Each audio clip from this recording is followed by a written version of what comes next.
আমি ঘুমের মধ্যে অনেক নাক ডাকতাম আর কি, প্রচুর নাক ডাকা হতো আর দম বন্ধ হয়ে যেত ঘুমের মধ্যে, অক্সিজেন পায় কি পায় না এরকম অবস্থা, আর মুখ দিয়ে ফেনা পর্যন্ত বের হয়ে যেত দম বন্ধের জন্য।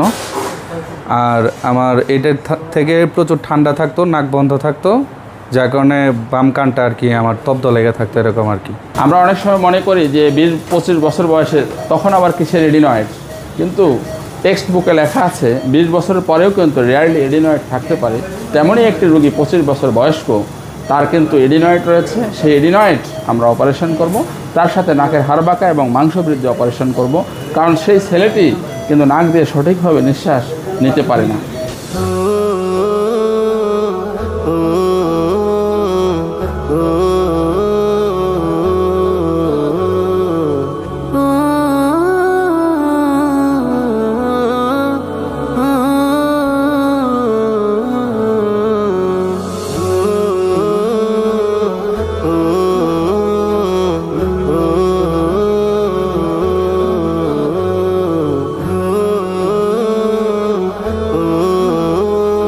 আলহামদুলিল্লাহ, নাকের হাড় বাঁকা, মাংস বৃদ্ধি এবং এডিনয়েড অপারেশনটি সফলভাবে সম্পন্ন হলো।